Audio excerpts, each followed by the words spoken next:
So today I want to talk about something physical, although anyone can look at it and say, how can I take this into my life, into my situation or how I feel right now.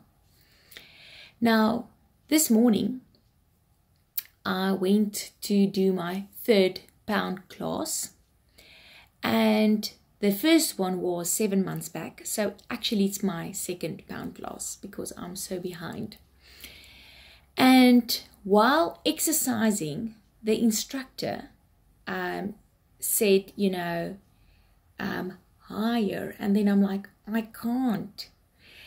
But she didn't ask before, who had injuries, and she wasn't aware of my injuries. But I know my body, so I know what I can do and to what level I can do it. I have to listen to my body.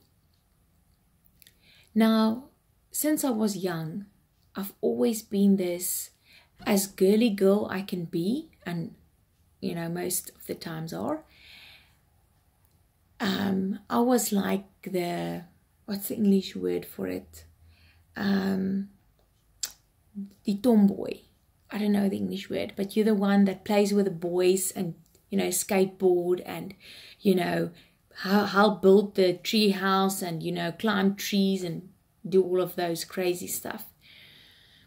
So I can remember when I went back or when I finished my primary school, you take your shirt to the teachers and they need to sign it, and write something, if you want to. And I know that I went to this teacher that gave us, I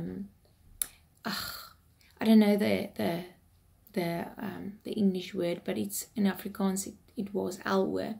It was that. Now that was 25 years ago, so I don't even know if they still have it in primary school. But it's that class that you do physical things, like learning to back roll, how to go over a bokkie, I don't know, and all of those stuff.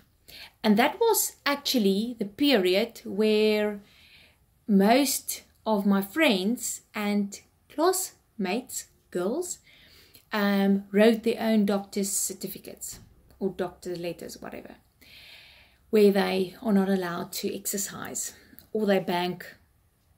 I don't know what's the English word for that one. But they decided to sit out on that class. And for me, it was like, the best period ever, But I also remember that my teacher then said, when I asked her to sign my t-shirt or my shirt, she said that was the scariest class that she had when she know I'm going to be in that class, that period, that day. Because 50% of the time, I had injuries. And one of them, some serious, some not that serious. The one that was, a bit serious was when we had to learn how to make a back roll,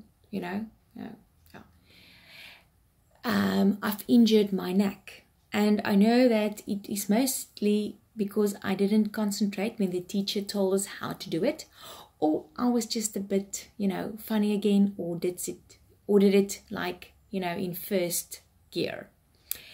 So, and because of that, I've injured my neck and I couldn't feel my leg. So the teachers phoned my parents and they were like, please come and get Crisanda, she was in our class, and she can't feel her legs, she can't walk.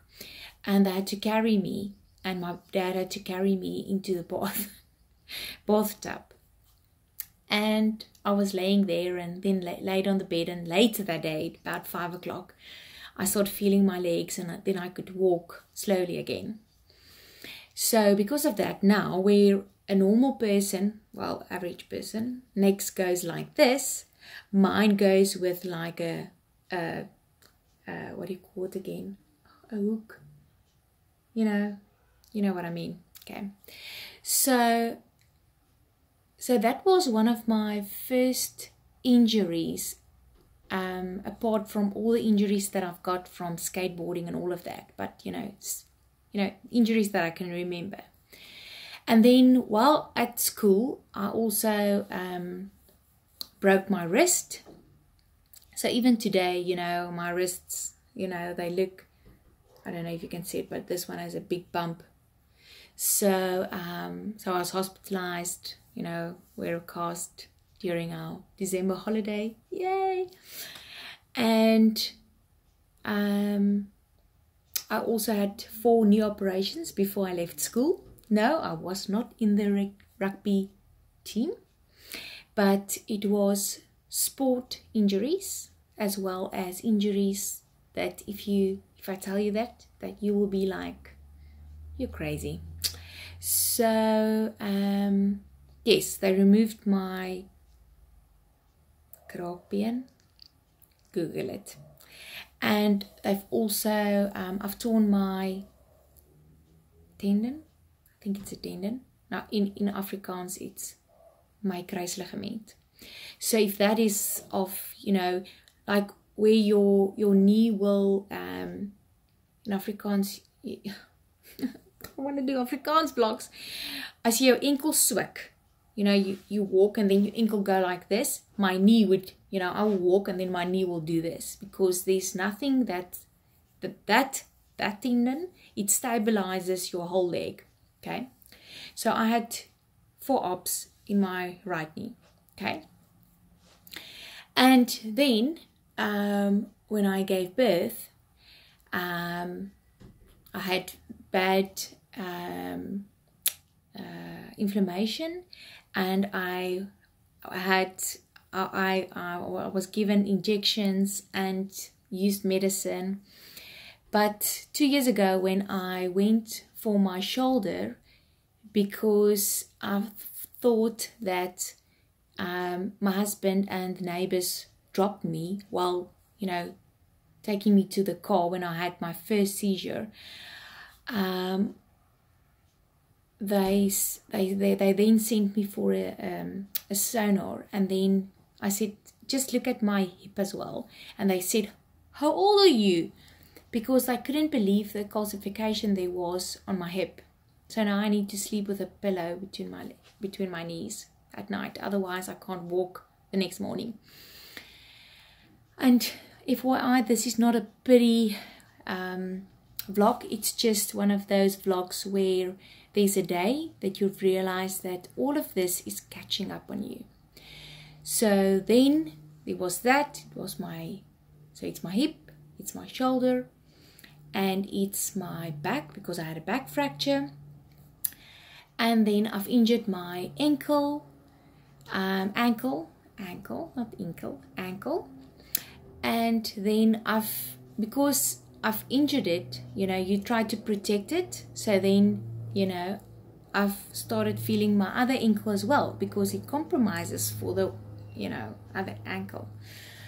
So I was very frustrated this morning again, because I was like, I'm this adventurous person who loves sports, who loves doing all the crazy things. I would love to do bungee jumping. Obviously, I can't do it with my back fracture. I saw all these moms taking their kids to bounce, and going on the trampolines, and I'm like, I'm not allowed to do that.